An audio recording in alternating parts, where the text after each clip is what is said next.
வானர அரசன் வாலி நிறுவி வழிபட்ட சிவலிங்கம் இன்னைக்கும் இருக்கு. இதே தலத்துல சிவபெருமான் ருத்ர தாண்டவம் ஆடியிருக்காரு. இதே தலத்துல சிவபெருமான் கையில வில்ல ஏந்தி காட்சி கொடுக்கிறாரு. இது எல்லாத்துக்கும் மேல இந்த தலத்துக்கும் சோழர்களுக்கும் நெருங்கிய தொடர்பு இருக்கு. எந்த தலத்தை பத்தி பேசுறோம்? வாலீஸ்வரர் திருக்கோவில், சேவூர், திருப்பூர் மாவட்டம். பலருக்கும் தெரியாத பல தகவல்கள் இந்த வீடியோல இருக்கு. அதனால வீடியோவை ஸ்கிப் பண்ணாம கடைசி வரைக்கும் பாருங்க. வாலீஸ்வரர் சிவபெருமானுக்கு இந்த தலத்துல இதுதான் பேர். ஏன்னா வானர அரசனான வாலி நிறுவி வழிபட்ட சிவலிங்கம். இவருக்கு கபாலீஸ்வரர்ங்கிற பேரும் இருக்கு. சேவூர், இந்த ஊருடைய பெயர் காரணத்தை கண்டிப்பா நாம தெரிஞ்சுக்கணும். சே அப்படின்னா பசு. நிறைய பசுக்கள் காணப்பட்ட ஊர் சேவூர் அப்படிங்கிற பெயரை பெற்றது.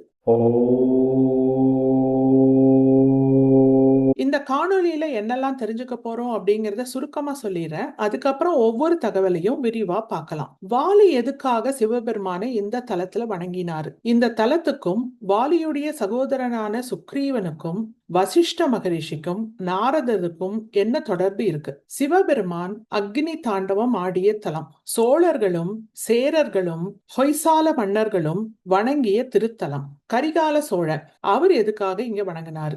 ஆதித்த கரிகாலன் ராஜராஜ சோழனுடைய அண்ணா, அவர் எதுக்கு இந்த தலத்துக்கு வந்தாரு? தட்சனுக்கு கிடைத்த அருள், அந்த தகவல் என்ன?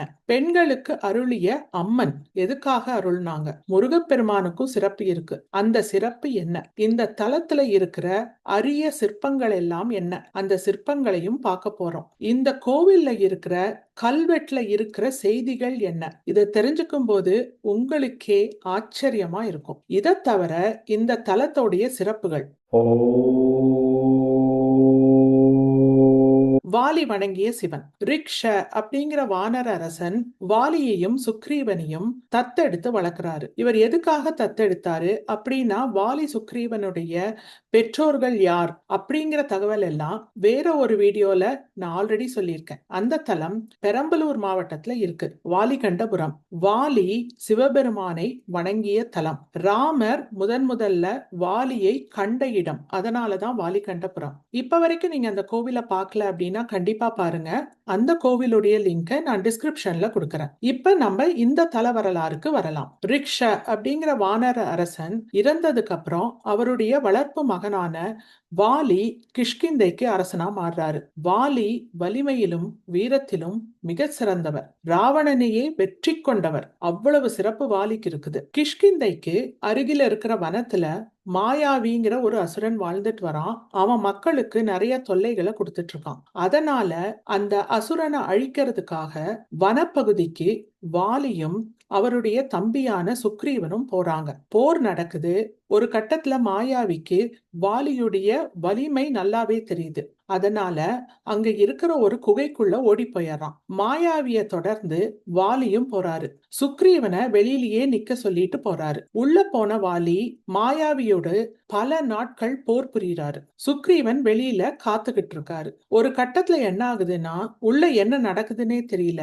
ஆனா ரத்த ஆறு குகையை விட்டு வெளியில வருது. அதை பார்த்த சுக்ரீவனுக்கு பயமாயிடுது. வாலியவே அவன் வதச்சிட்டான் அப்படின்னா தன்னையும் வதச்சிருவான், தன்னுடைய நாட்டையும் அழிச்சிருவான் அப்படின்னு நினைச்ச சுக்ரீவன் ஒரு பெரிய பாறையை எடுத்து குகையுடைய வாயில மூடிடுறாரு. அதுக்கப்புறம் கிஷ்கிந்தைக்கு திரும்பி போறாரு. அனுமர் தான் அங்க அமைச்சரா இருக்காரு. அப்ப எல்லாருடைய அறிவுரையின் பேரில் கிஷ்கிந்தைக்கு மன்னரா சுக்ரீவன் முடிசூடிக்கிறாரு. ஆனா குகைக்குள்ள நடந்தது வேற.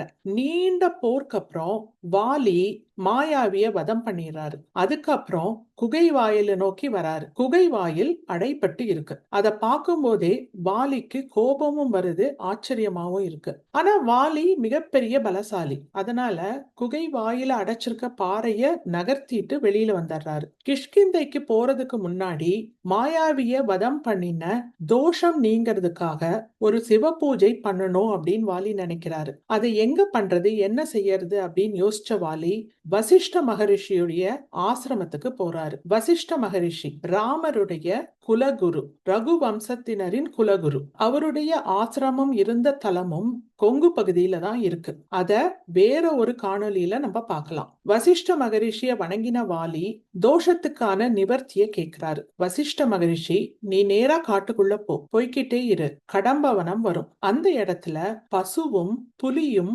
ஒத்துமையா வாழும். ஏன்னா தெய்வீக தன்மை பொருந்திய தலம் அது. அந்த தலத்துல சிவலிங்கத்தை வணங்கி பூஜை பண்ணு அப்படின்னு சொல்றாரு. வாலியும் அதே மாதிரி பண்றாரு. காட்டுக்குள்ள போறாரு, கடம்பவனத்தை அடையிறாரு. அப்படியே போயிட்டு இருக்காரு. அப்ப ஒரு இடத்துல பசுவும் புலியும் ஒன்னா விளையாண்டுட்டு இருக்கிறத பாக்குறாரு. பசு மேல புலி ஏறி விளையாடுது, ஆனா பசுவை எதுவும் பண்றது இல்ல. அப்ப வசிஷ்ட மகரிஷி சொன்ன தலம் அதுதான் அப்படின்னு புரிஞ்சுகிட்ட வாலி அந்த இடத்துல சிவலிங்கம் ஒன்ன நிறுவி பூஜை பண்றாரு. தோஷமும் நீங்குது. அதுக்கப்புறம் தான் அவர் கிஷ்கிந்தைக்கு போறாரு. வாலி நிறுவின அந்த சிவலிங்கத்தை இன்னைக்கும் பார்க்க முடியும். அவினாசிக்கு பக்கத்துல இருக்கிற சேவூர் அப்படிங்கிற ஊர்ல. வாலி நிறுவினதுனால இந்த தலத்து சிவபெருமானுக்கு வாலீஸ்வரர் அப்படின்னு தான் பேரு. இவருக்கு கபாலீஸ்வரர் அப்படிங்கிற பேரும் இருக்கு. சோழர்கள் ஆட்சி காலத்துல கபாலிகள் நிறைய பேர் இந்த பகுதியில வாழ்ந்ததுனால அவர்களுடைய வரலாற்றை முன்னிட்டு கபாலீஸ்வரர் அப்படிங்கிற திருப்பெயரும் சிவபெருமானுக்கு இருக்கு. சிவபெருமானின் ருத்ர தாண்டவம் இங்கதான் நடந்திருக்கு. அந்த தாண்டவத்தை சிவபெருமான் ஆடும்போது உக்ரம் தாங்க முடியாம தேவர்கள் புகுந்து ஒளிந்து கொண்ட ஊர் புக்கொழியூர் அப்படிங்கிற பேர்ல இந்த தலத்துக்கு பக்கத்துல தான் இருக்கு. அந்த புக்கொழியூர் ஊருடைய இன்றைய பெயர் அவினாசி. சோழர்களுடைய தொடர்பு. இதுல நம்ம 2 சோழர்களை குறிப்பா பார்க்க போறோம். முதல்ல கரிகால சோழன். இவர் 2000 வருஷத்துக்கு முன்னாடி வாழ்ந்த மன்னன். சிறு வயதிலேயே சூழ்ச்சினால இவருடைய கால்கள் கருகி போயிடுது. அதனாலதான் இவருக்கு கரிகால சோழன் அப்படின்னு பேரு. நாடை இழந்ததுனால அந்த நாட்டை மீட்கணும் அப்படிங்கிறதுக்காக சேவூர்ல இருக்கிற வாலீஸ்வரரை வணங்கியிருக்காரு. நாட்டையும் மீட்டுட்டாரு. கரிகால சோழனோடு தொடர்புடைய வேறு ஒரு தலத்தை நம்ம முன்னமே பார்த்தோம்.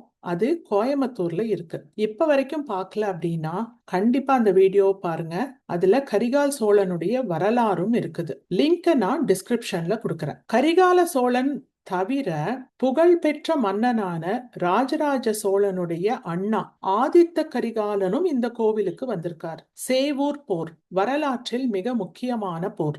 ஆதித்த கரிகாலனுக்கும் வீரபாண்டியனுக்கும் நடந்த போர். இந்த போர்ல ஆதித்த கரிகாலன் தான் வெற்றி பெறாரு. வீரபாண்டியனுடைய தலைய கொய்தர்றாரு. அதனால அவருக்கு வீரபாண்டியன் தலை கொய்த கோப்பரங்கேசரி அப்படிங்கிற பட்டப்பெயரும் கிடைக்குது. அந்த போர் சேவூர்ல தான் நடந்திருக்கு. போருக்கு போறதுக்கு முன்னாடி வெற்றி கிடைக்கணுங்கிறதுக்காக சேவூர்ல இருக்கிற வாலீஸ்வரரை ஆதித்த கரிகாலன் வழிபட்டிருக்கார். இந்த சேவூர் பகுதி அந்த காலத்துல சோழர்களுடைய ஆட்சிக்கு கீழே தான் இருந்திருக்குது. அதற்கு சான்றா இந்த கோவில்ல நிறைய கல்வெட்டுகளும் இருக்கு. அந்த தகவலை இன்னும் கொஞ்ச நேரத்துல பார்க்க போறோம். கரிகால சோழன் 2000 வருஷத்துக்கு முன்னாடி வாழ்ந்தவர். ஆதித்த கரிகாலன் 10ஆம் நூற்றாண்டுல வாழ்ந்தவர். கல்வெட்டுல 12, 13, 16ஆம் நூற்றாண்டுகள்ல வாழ்ந்த மன்னர்களுடைய குறிப்புகள் எல்லாம் இருக்கு. இது எல்லாத்தையும் இப்ப 21ஆம் நூற்றாண்டுல நாம பேசிட்டு இருக்கோம். எவ்வளவு தொன்மையான தலம் இல்லையா? இந்த தலத்துக்கு இன்னொரு தல வரலாறும் இருக்கு. பண்டைய காலத்துல தச்சன் ஒருவன் இந்த பகுதியில வாழ்ந்துட்டு வந்தாரு. மிக ஏழ்மையான நிலையில இருந்தாரு. ஆனா மிகப்பெரிய சிவபக்தன். தன்னுடைய ஏழ்மை நிலையை எண்ணி வருந்திய தச்சன் சிவபெருமான் கிட்ட போய் முறையிடுறாரு. அதாவது வாலீஸ்வரர் கிட்ட முறையிடுறாரு. அவருக்கு அருள் புரிய நினைத்த சிவபெருமான் அந்தணர் ரூபத்துல வராரு. இப்ப இருக்க கோவிலுடைய பின்பகுதியில சிவபெருமான் தச்சனை சந்திக்கிறாரு. தான் காசிக்கு போக உள்ளதாகவும் அதுக்கான பொருட்கள் எடுத்துட்டு போறதுக்காக 5 மாட்டு வண்டிகள் தேவைப்படுறதாவும் சொல்றாரு. தச்சனுக்கு ரொம்ப ஆனந்தமாயிடுது. மாட்டு வண்டிகள் செய்வதற்காக முன் பணத்தையும் தச்சன் கிட்ட கொடுக்கிறாரு. தச்சனும் ஒரே வாரத்துல செஞ்சு கொண்டு கொடுக்கறதா சொல்லிட்டு போறான். ஒரு வாரம் கழிச்சு தச்சன் திரும்பி பார்க்கும்போது அந்த இடத்துல சிவபெருமான் இல்ல. அதாவது அந்தணர் இல்ல. ஊர் முழுக்க கேட்டு பார்த்தா அப்படி ஒரு அந்தணர் அந்த ஊர்லயே இல்ல அப்படின்னு சொல்றாங்க. அப்பதான் தச்சனுக்கு புரியுது, தனக்கு சிவபெருமான் தான் அருள் புரிஞ்சிருக்காரு அப்படின்னு. அதுக்கப்புறம் தச்சன் திங்கட்கிழமை தோறும் பஞ்சகவ்ய பூஜைய சிவபெருமானுக்கு செஞ்சுட்டே வந்திருக்காரு. அவருடைய தொழில் மென்மேலும் பெருகி ஏழ்மை விலகி பெரும் செல்வந்தரா மாறியிருக்காரு.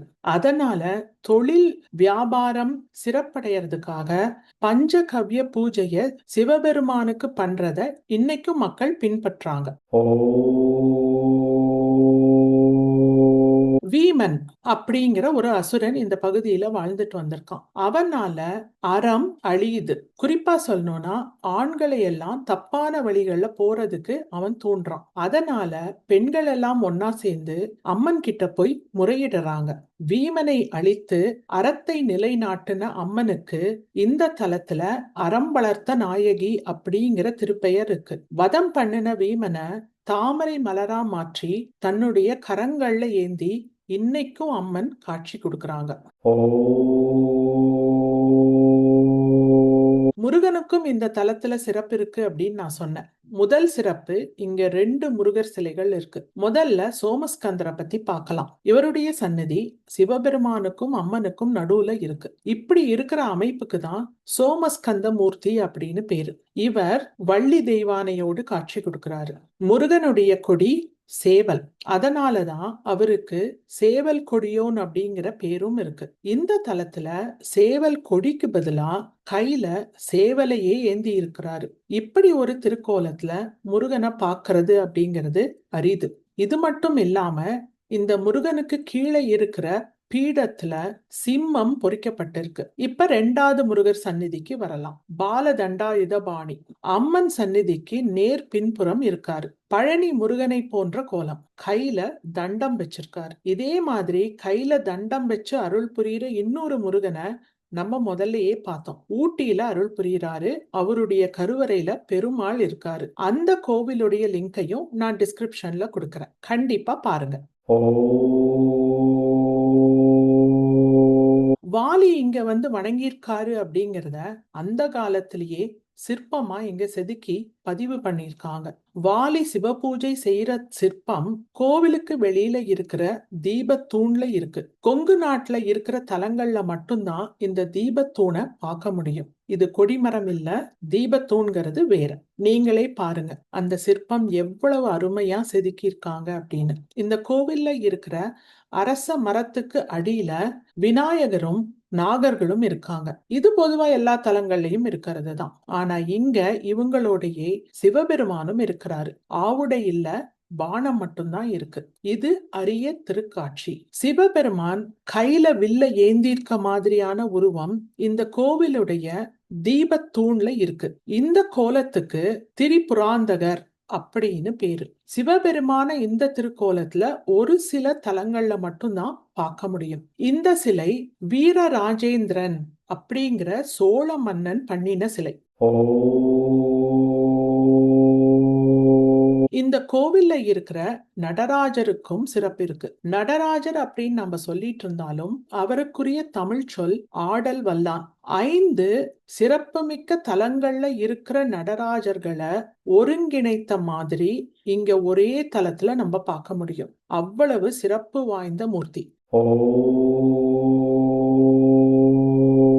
இந்த தலம் தேவார வைப்பு தலம். குறிப்பா சொல்லணும்னா சுந்தரர் பாடிய தேவார பதிகங்களை இங்க வச்சிருந்திருக்காங்க. சுந்தரர் இந்த தலத்துக்கு வந்திருக்காரு, பாடலும் பாடியிருக்காரு. ஆனா அந்த பாடல் தேவார தொகுப்புல இல்ல. முருகன் மட்டும் இல்ல, சனீஸ்வரரும் இங்க சிறப்பு. நவகிரக சந்நிதியில சனீஸ்வரரை பார்க்க முடியும், எல்லா கோவில்கள்லயும் இருக்க மாதிரி. அதை தவிர மேற்கு நோக்கி தனி சந்நிதியில சனீஸ்வரர் காட்சி கொடுக்கிறாரு. ஆதி கோவில் நிறைய பழுதடைஞ்சிருச்சு. அதனால சமீப காலத்துல சிலதெல்லாம் கொஞ்சம் மாத்தி எல்லாம் கட்டி சரி பண்ணியிருக்காங்க. அதனால இந்த கோவில்ல இருக்கிற கல்வெட்டுகள் எல்லாம் நிறைய காணாம போயிடுச்சு. இருக்குது, ஆனா அதிக அளவுல இல்ல. ஆனா எல்லாத்தையும் பதிவு பண்ணி வச்சிருக்காங்க. 12 கல்வெட்டுகள் இந்த திருத்தலத்துல கிடைச்சிருக்கு. முதலாம் குலோத்துங்க சோழனுடைய கல்வெட்டு, 12ஆம் நூற்றாண்டுல வாழ்ந்த முதலாம் குலோத்துங்க சோழனுடைய கல்வெட்டுகள் இந்த கோவில்ல கிடைச்சிருக்கு. இவர் யாரு? இவருக்கு சுங்கம் தவிர்த்த சோழன் அப்படிங்கிற பட்டப்பெயர் இருக்கு. இவர் ராஜராஜ சோழனுடைய மகனான ராஜேந்திர சோழனின் மகள் அம்மங்கா தேவியுடைய மகன். இவரை தவிர சோமேஸ்வரன் அப்படிங்கிற மன்னனுடைய கல்வெட்டும் இங்க இருக்கு. இவர் 13ஆம் நூற்றாண்டுல வாழ்ந்தவர். வீரபாண்டியன் அப்படிங்கிற கொங்கு பாண்டிய மன்னனுடைய கல்வெட்டும் இந்த தலத்துல இருக்கு. இவரும் 13ஆம் நூற்றாண்டுல வாழ்ந்தவர். இதை தவிர ஹொய்சால மன்னரான மைசூர் வீர நஞ்சையர் அவருடைய கல்வெட்டும் இந்த கோவில்ல இருக்கு. இவர் 16ஆம் நூற்றாண்டுல வாழ்ந்தவர். இந்த கல்வெட்டுகள்ல என்ன தகவல் இருக்கு அப்படின்னு பாத்தீங்கன்னா, பொதுவா இந்த கோவிலுக்கு கொடை தானம் வழங்கின தகவல்கள் தான் இருக்கு. இதுல மன்னர்கள் தானம் வழங்கின தகவல் மட்டுமில்ல, சாதாரண மக்கள் வழங்கிய தானங்களும் இருக்கு. குறிப்பா சொல்லணும்னா தட்டன், சிறுகூத்தன், மாறன் இவங்கெல்லாம் தங்கம், காசு, தூண் கட்டுறதுக்கான செலவு, அதை தவிர இந்த கோவில்ல விளக்கேத்துறதுக்கான செலவுன்னு பல தானங்களை கொடுத்திருக்காங்க. இவங்களுடைய பெயர்களை எல்லாம் கல்வெட்டுல பொறிச்சு வச்சிருக்காங்க. இதை விட ஒரு ஆச்சரியமான தகவல் இருக்கு. வானவன் கோகிலா நடிகள் சேர மன்னனுடைய மகள் சோழ மன்னனுக்கு கல்யாணம் பண்ணி கொடுத்திருக்காங்க. இந்த இளவரசியுடைய பணிப்பெண்ணுடைய பெயர் அரியன் வள்ளி.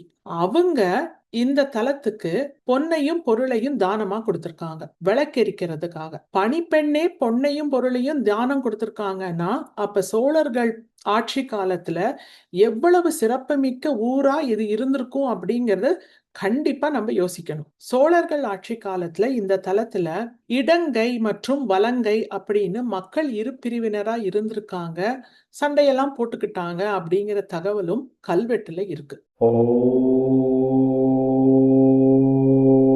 இவ்வளவு சிறப்பை இந்த கோவிலை பத்தி பார்த்துட்டோம். கடைசியா இந்த தலத்துடைய மூலவர் அம்மன் தகவல்களை சுருக்கமா பார்த்தரலாம். மூலவர் வாலீஸ்வரர். இவருக்கு கபாலீஸ்வரர் அப்படிங்கிற பேரும் இருக்கு. அம்மன் அறம் வளர்த்த நாயகி. அம்மனுக்கு இருக்கிற பிற பெயர்கள் தர்ம சம்வர்தினி. கல்வெட்டுல அம்மனுக்கு இருக்க பெயர் அறப்பெருஞ்செல்வி.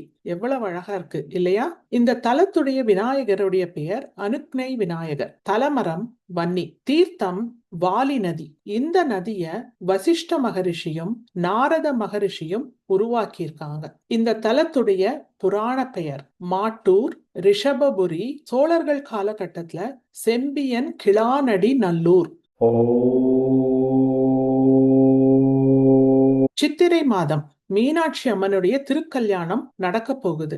இதை முன்னிட்டு அடுத்த வார ஞாயிற்றுக்கிழமை மீனாட்சி அம்மனோடு தொடர்புடைய ஒரு திருத்தலத்தை பார்க்க போறோம். மதுரை மாநகரத்துல இருக்கிற மீனாட்சி அம்மன் திருக்கோவில் கிடையாது, வேற ஒரு தலம். அந்த தலத்துலதான் மீனாட்சி அம்மனுக்கும் சொக்கநாதருக்கும் உண்மையா புராண காலத்துல கல்யாணம் நடந்த போது தாலி செய்யப்பட்டது.